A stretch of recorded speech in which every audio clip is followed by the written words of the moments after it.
E a gente começa o quadro Direitos do Consumidor falando que em Codó poucas lojas consultam o serviço de proteção ao crédito antes de realizar uma venda. E para a Câmara dos Dirigentes Lojistas, a falta dessa proteção pode trazer prejuízos. Consulta ao serviço de proteção ao crédito existe há 17 anos no município de Codó. Porém, mesmo depois de tanto tempo, apenas 140 lojistas são usuários do SPC. Antônio está entre aqueles que ainda não aderiram. Às vezes é falta de tempo, né? Interesse também, né? E às vezes a gente se acomoda muito, né? De acordo com a entidade que representa a classe, o número daqueles que não fazem uso do serviço ainda é muito maior que o daqueles que buscam informações sobre a vida do consumidor no comércio varejista antes de vender. A Câmara de Dirigentes Lojistas quer aumentar este número porque isso aumenta a proteção de todo o comércio contra aqueles consumidores que ainda devem alguma compra aqui na cidade ou em qualquer parte do país. O presidente já está visitando os empresários na tentativa de conscientizá-los a respeito da necessidade da adesão, pois quem vende sem consulta, alerta, põe em risco a loja dele e ainda deixa o inadimplente livre para fazer compras noutras lojas. A gente está fazendo visita, estou visitando o cliente que não é sócio, para aumentar esse número de sócio, para que ele tenha acesso à consulta do SPC Brasil. Quem já aderiu como Iomar, usuário do SPC há 7 anos, explica que mesmo consultando o crédito na frente do cliente, como manda a regra, não se perde a venda, como alegam muitos. Para ele, o serviço traz muitas vantagens. Traz porque muitas vezes nós encontramos pessoa que tem muitas coisas para resolver e ele não nos deixa de comprar. Porque se ele tiver com alguma pendência, aí ele sempre a gente dá um jeito, ele compra à vista. Entre eles, o ato de incluir ou excluir consumidores no serviço é contínuo. Só no mês de abril, 1.422 pessoas foram incluídas na lista do SPC por lojistas codoenses. Apenas 556 conseguiram sair, agora livres para novas compras. E hoje a nossa convidada para responder às dúvidas dos telespectadores é a defensora pública Cristiane Marques da Fonseca. Bom dia. Bom dia, Soares. Bom dia, Janaína. Como a Defensoria Pública pode ajudar a defesa do consumidor? Bom, a Defensoria Pública pode ajudar de diversas formas. Primeiramente, se o consumidor tiver alguma dúvida, pode se encaminhar à Defensoria para tirar suas dúvidas, esclarecimentos, saber se ele tem direito, se é possível propor alguma ação. Tem também o telefone 129, que pode ligar de um número fixo e tirar todas as suas dúvidas. Podemos informar e ajudar o consumidor a se defender. Olha, a Maria do Rosário do Centro pergunta, um hospital que pedir cheque calção para dar atendimento a paciente em situação de emergência, agora vai responder criminalmente por esse ato? É isso mesmo? E ela pergunta ainda como é que ela deve proceder. Olha, a dona Maria do Rosário está muito bem informada, porque essa é uma lei que foi aprovada essa semana, e essa lei realmente tipifica a conduta de exigir cheque calção para prestar atendimento. Passou a ser um crime de omissão de socorro, pena de detenção de 3 meses a 1 ano. E nesses casos em que o hospital exige o cheque calção, a pessoa deve se dirigir à delegacia, fazer o boletim de ocorrência. Pode também, se não tiver condições de pagar um advogado, se encaminhar à Defensoria Pública para propor uma ação para obrigar o hospital a atender a pessoa. E se tiver algum dano material ou moral, pode também ser ajuizada uma ação para indenização. Esse cheque calção estava sendo um abuso por parte dos donos de hospitais? Isso é realmente uma conduta abusiva, porque é uma situação em que as pessoas estão mais vulneráveis, tem uma pessoa doente.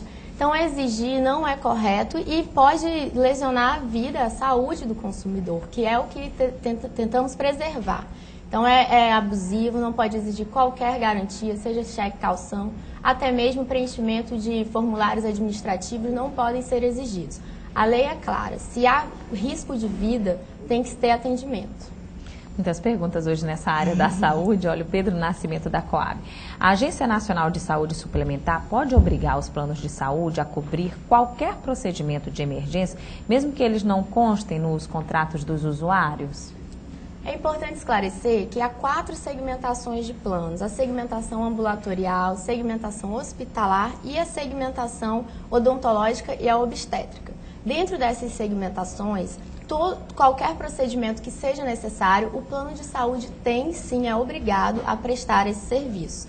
Ele não pode tomar, às vezes, do médico e determinar tal ou qual tratamento a ser feito. Então, dentro da segmentação, por exemplo, um paciente que está com câncer, precisa de um tratamento quimioterápico, pode ser tratamento ambulatorial, então o plano tem sim que prestar esse serviço para o consumidor.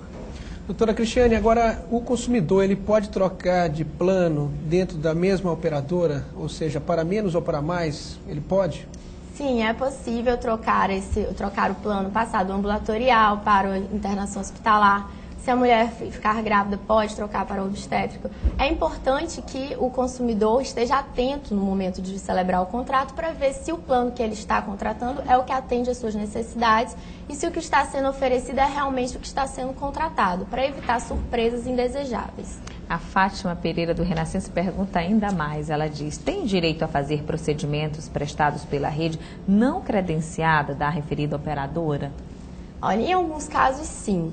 Primeiro, o que tem que se observar é se aquele serviço que está sendo demandado está dentro das opções contratadas e se não for oferecido pela rede credenciada, ela pode sim buscar em outra rede.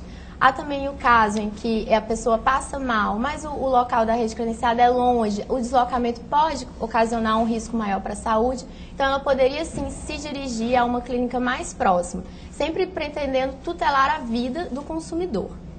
Doutora, tem uma dúvida aqui de muitas telespectadoras que ligam aqui para o Bom Dia Mirante, até estão sugerindo reportagens sobre esse assunto, que é a questão que os pediatras não estão atendendo nos hospitais por meio dos planos de saúde. Estão cobrando aí faixa de R$200 para o atendimento. Nesse caso, a pessoa deve pagar esses R$200 e depois pedir o ressarcimento na operadora do plano de saúde? Seria esse o procedimento? São dois tipos de plano de saúde. O plano tem a seguradora de saúde e o plano de saúde, que é a operadora que fornece os pediatras credenciados. No caso da seguradora de saúde, se você faz uma consulta e tem que pagar os R$200, depois é possível pedir o reembolso. Mas a conduta de exigir o dinheiro tem que observar se está dentro daquele plano. Se não estiver, mesmo que pague, depois vai poder pedir o reembolso. É importante, então, estar atento às condições do contrato e o que está sendo exigido. Olha, o José Raimundo da Raposa fez uma pergunta, acho que nós já até tocamos nesse assunto. A interrupção da internação hospitalar, mesmo sendo uma internação em UTI, somente pode ocorrer por decisão do médico responsável pelo paciente durante a internação hospitalar? Ou a operadora fica proibida de suspender essa internação ou rescisão do contrato? A operadora não pode interromper o contrato. Realmente é uma conduta que é abusiva e o Superior Tribunal de Justiça já decidiu, tem entendimento simulado, que não pode haver, inclusive, limitação de tempo de internação. Quem tem que liberar o paciente é o médico e não o plano de saúde. E não é possível, inclusive, rescindir o contrato durante o período de internação. Deve ser garantido ao consumidor o final do tratamento até o seu total convalescimento. Então, não pode, se a operadora falar vamos terminar o contrato, se encaminha à defensoria, se não puder pagar um advogado, para que seja garantido o seu direito. Doutora, é importante, então, a senhora deixar aí como mensagem que essa história de cheque-calção não existe mais, né? Havia um hospital aqui em São Luís que estava cobrando 30 mil, 35 mil por cheque-calção. Então, isso não existe mais. Como é que o consumidor pode se defender? Finalizando a sua cheque-calção não existe mais, não precisa ficar receoso se vai ter que preencher ou não. Os hospitais agora são obrigados, inclusive, a fixar cartazes com o artigo da nova lei, falando da proibição de exigência desse cheque-calção. Se for exigido, vá até a delegacia, procure um advogado para ajuizar a ação. Há plantões do judiciário, plantões da defensoria, que vão garantir que o paciente tenha um rápido atendimento e que não saia prejudicado. E a conduta do hospital vai ser punida. Vamos só rapidamente lembrar o endereço da defensoria ou o local onde as pessoas podem ir também. A sede da defensoria fica no Centro Histórico, na Rua da Estrela, próximo ali à Assembleia Legislativa. Então é possível se encaminhar, é a Casa do Cidadão, estamos lá todos os dias prontos para receber as demandas da população. Obrigada pela vinda aqui. Obrigada, eu que agradeço.